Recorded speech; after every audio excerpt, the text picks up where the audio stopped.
Mesdames et messieurs, assalamu alaikum et bienvenue à toutes et à tous. Vous suivez le journal de ce jeudi 16 janvier 2025, correspondant au 16 Rajab 1446 Hijri, sommaire de l'actualité. Le président national de l'OSI, Imam Abakar Konaté, a procédé hier à l'inauguration de la salle de réunion suivie d'une visite guidée du chantier du complexe éducatif situé dans la commune d'Anyama. L'école primaire sera opérationnelle dès la rentrée scolaire 2025-2026. Puis en économie, les assemblées annuelles de la BAD, Banque africaine de développement, se tiendront à Abidjan du 26 au 30 mai.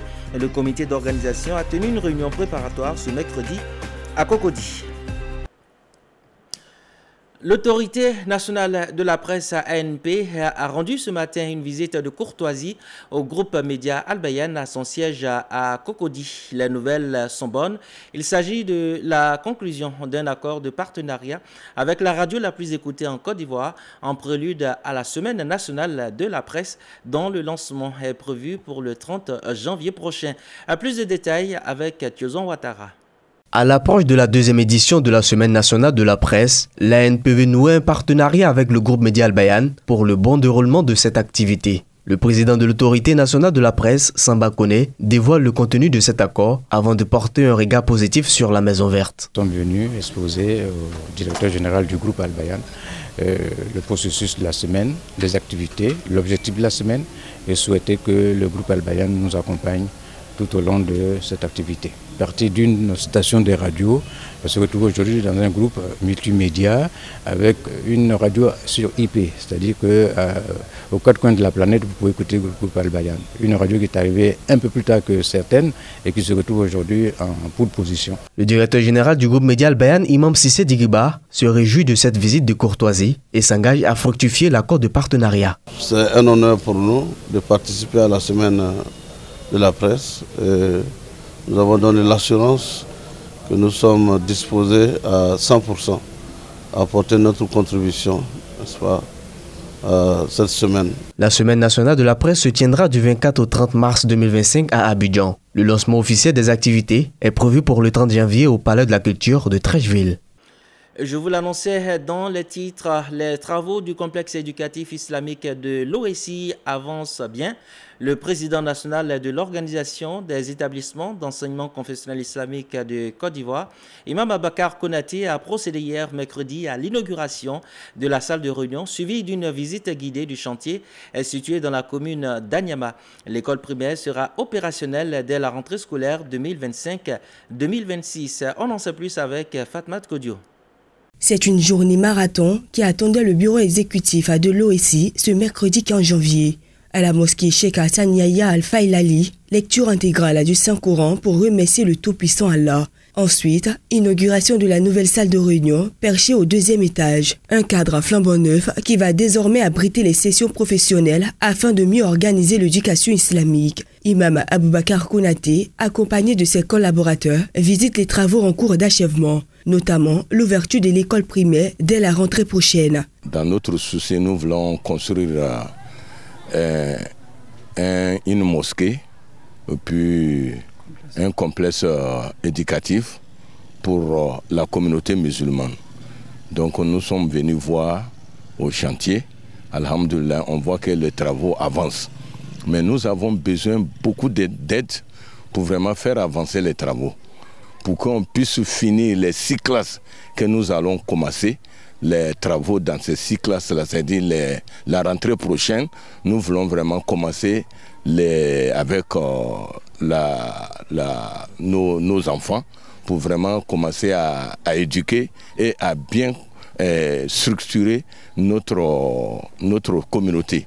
Cette première réunion au complexe éducatif islamique d'Anyama a permis d'aborder la question de la reconnaissance des diplômes arabes par l'État de Côte d'Ivoire.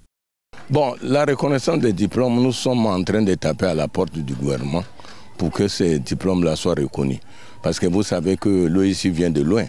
Quand on créait l'OIC, il n'y avait pas de reconnaissance. Or, nous sommes aujourd'hui à 800 écoles reconnues par l'État de Côte d'Ivoire à travers le ministère de l'Éducation nationale. Donc, nous sommes en train de régler les problèmes petit à petit. On ne peut pas tout régler en même temps, mais on règle petit à petit. Alhamdoulilah, nous sommes arrivés à un stade où on doit reconnaître nos diplômes. Et c'est ce que nous sommes en train de discuter aujourd'hui avec l'État de Côte d'Ivoire. Et je sais que, Inch'Allah, avec la bénédiction des uns et des autres, nous allons avoir gain de cause, Inch'Allah. D'une superficie de 6 000 m², le complexe éducatif islamique de l'OSI comprend entre autres un lycée, une école primaire et préscolaire, une clinique, une cantine, une aire de jeu, des bureaux, une salle de conférence, un internat et un orphelinat. La guide religieux des pays voisins souhaite aussi des élections paisibles cette année en Côte d'Ivoire. Cheikh Mohamed Chafiou El Arabi Diarra de Mopti au Mali sera en visite en Côte d'Ivoire à partir du 6 février pour prier et formuler des bénédictions pour des élections sans violence. Ces informations ont été livrées mercredi à Cocody au cours d'une conférence de presse. Suivant le compte-rendu de Sissé Bangali et Safiat Kouyaté. L'arrivée de l'érudit Cheikh Mohamed Chafiou El Arabi Diarra de Mopti est une preuve de cohésion entre les peuples du Mali et de la Côte d'Ivoire. Face à la presse, le Cheikh Sidi Tidiane Diarra, président du comité d'organisation de cet événement, explique l'intérêt de cette initiative. On a demandé plusieurs fois de rendre visite en Côte d'Ivoire, ça fait maintenant 6 ans. Mais c'est cette année qu'il nous a accepté.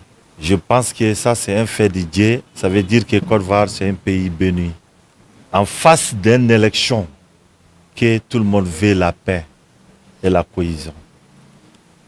Si un cheikh accepte de nous rendre visite pour venir nous verser la pluie de la paix, donc je crois que ça c'est déjà, ça montre que Côte d'Ivoire c'est un pays de paix et de référence. Cheikh Mohamed Chafiou El Arabi Diarra est un érudit malien qui consacre son quotidien à la pratique du jeûne et à la lecture du noble Coran. Un fait le concernant, il ne sort que 2 fois par an, le jour du Maoulid et le jour marquant le décès de son père. Pour sa première ziara dans notre pays, il animera une conférence à Ferkessédougou avant celle prévue le 8 février au Palais de la Culture. Donc il nous a accepté cette année pour sortir venir nous donner vraiment la bénédiction et la pluie de bénédiction en Côte d'Ivoire ici. Alhamdulillahi Rabbil Alamin. On remercie Dieu de cette acceptation. On veut que ça soit grand. Et la bénédiction sera faite au Palais de la Culture, à la salle de Louga François. Le grand waliou Cheikh Mohamed Chafiou El Arabi Diarra est le fils de feu Cheikh El Arabi, disciple de Cheikh Ibrahim Niass, guide de la confrérie Tidjania au Sénégal. Les Tigani pris pour la paix en Côte d'Ivoire. L'Union des Tigani d'Agamé a organisé le 11 janvier dernier la 9e édition de la Wazifa communale placée sous l'autorité spirituelle du calife général de la Tigania, Cheikh Moustapha Sonta. Cette cérémonie a été marquée par des prières et des invocations. Youssouf Traoré et Safiat Kouyaté. Dans une ambiance empreinte de spiritualité, les fidèles Tidjani d'Adjamé se sont réunis à la Zawiya centrale pour implorer le tout-puissant Allah. Organisée par les 42 boukadam de cette commune, cette rencontre traduit l'unité et l'entente entre les différents responsables religieux. Cette wazifa a une dimension nationale parce que les boukadam sont venus de partout, les Tidjani sont venus de partout pour se mettre ensemble pour magnifier Dieu, se mettre ensemble pour invoquer Dieu, se mettre ensemble pour faire cette invocation appelée la Wazifa. Les mérites et avantages d'avoir un cheikh, c'est le thème choisi pour cette 9e édition. Il a été le sujet de conférences animées par le cheikh Ibrahim Sonta qui a exhorté les fidèles à respecter les autorités religieuses.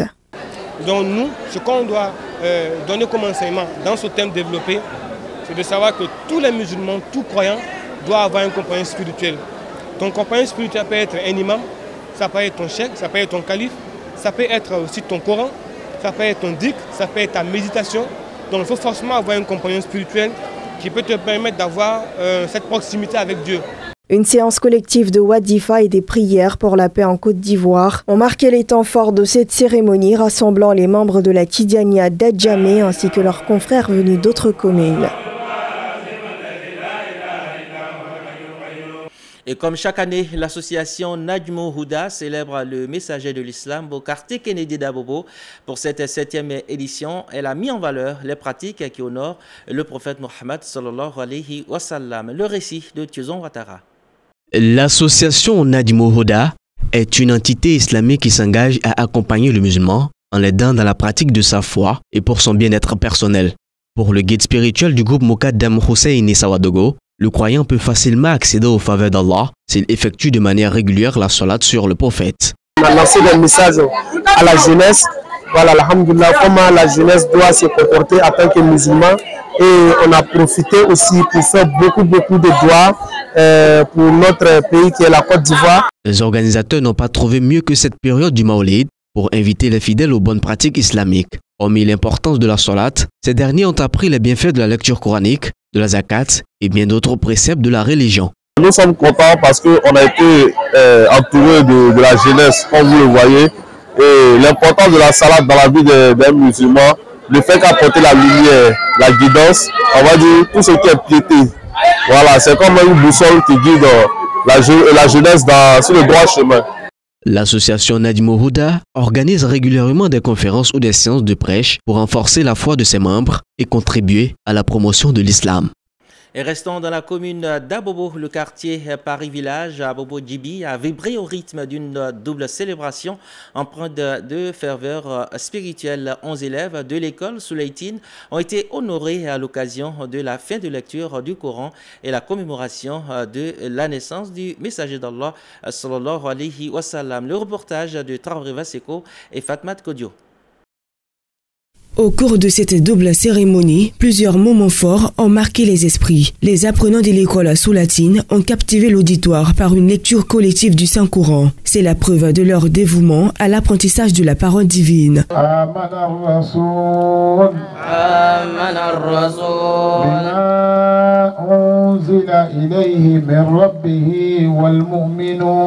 À l'issue de cette cérémonie, le parrain, Dr Cheikh Abdoulaziz Sarba, a exprimé sa gratitude envers tous les acteurs ayant contribué à la réussite de cet événement. Il a par ailleurs salué les efforts des enseignants, des parents et de toute la communauté pour leur engagement dans la promotion des valeurs éducatives et religieuses. Traoré Diakarija, 3e adjoint au maire de la commune, ainsi que Kandia Kamara, présidente du Sénat, ont également pris la parole au cours de cette cérémonie empreinte de spiritualité. Dans leurs interventions respectives, ils se sont félicités du cadre de promotion des valeurs de cohésion que revêt cette cérémonie.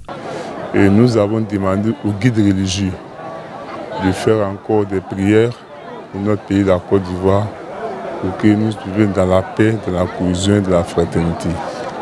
Et de faire encore des prières pour les élections à venir. Quand nous sommes en 2025 et on aura les élections présidentielles.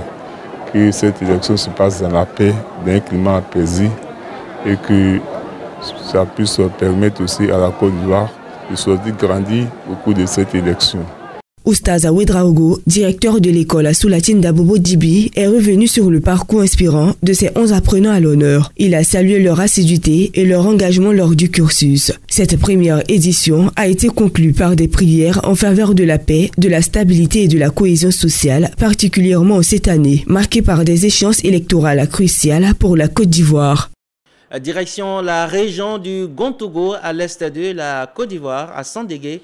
Le président du Conseil supérieur des Majlis du Côte d'Ivoire, Cheikh Moufti Sogodogo, a procédé samedi à l'investiture du président départemental. Il s'agit de Cheikh Kamaraté Hussein, une célébration couplée à la 5e édition de la journée de prière pour la nation, initiée par les guides religieux de la localité. La correspondance de Kamaraté Koudous est livrée par Mariam Doukouré. Selon son secrétaire général, le Conseil supérieur des Majlis est né d'une volonté d'affirmation et de sauvegarde d'une identité religieuse et culturelle. Présent à la cérémonie, le premier responsable de l'organisation, Cheikh Moufti Sogodogo, après avoir rappelé les liens historiques interreligieux, a prodigué des conseils d'usage en la matière au nouveau président investi. Le Conseil supérieur des Majlis en Côte d'Ivoire est indépendant. Et il collabore avec toutes les associations de place. On collabore ensemble, que ce soit COSIM, que ce soit CODIS. On travaille tous ensemble Les imams de Sandégué, par la voix de l'imam Ouattara Abdul Malik, ont souligné leur volonté de voir les divergences personnelles et politiques être mises de côté pour privilégier l'intérêt collectif et la paix. Le caractère de cette double cérémonie est une leçon pour nous. Ça montre comment nous pouvons aller ensemble. Comment est-ce que nous pouvons travailler ensemble? Et nous devons travailler main dans la main pour le bonheur de nos communautés et pour le bien de la nation. Le nouveau président investi, Cheikh Kamaraté Ousseni, a exprimé son engagement à œuvrer pour le bien-être de la communauté en mettant l'accent sur la paix, la cohésion sociale et le respect des traditions. Dr Kwadjo Adama, représentant le ministre d'État parrain de la cérémonie, a souhaité une meilleure collaboration entre les majlis et les autres structures traditionnelles et religieuses en vue de maintenir un climat apaisé dans le département. Ce moment marque l'officialisation d'un mandat, mais aussi l'acceptation d'un défi immense.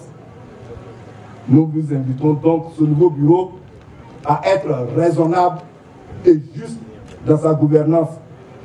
Car, comme le dit le dicton, si tu veux être au pays, donne des ordres raisonnables. Le Conseil supérieur des Majlis se présente comme une institution religieuse traditionnelle qui veut jouer un rôle dans la préservation des fondamentaux islamiques, des coutumes et la gestion des affaires communautaires. Et cette page triste de ce journal, c'était l'ultime séparation avec Cheikh Karamoko Mamadou, dit Samkadé. L'érudit a été inhumé hier à Mankono, sa ville natale, dans la région du Béret, au nord-ouest de la Côte d'Ivoire. Avant l'inhumation, un dernier hommage a été rendu à l'illustre disparu à la place de la prière de la grande famille Karamoko Mouela Famissa.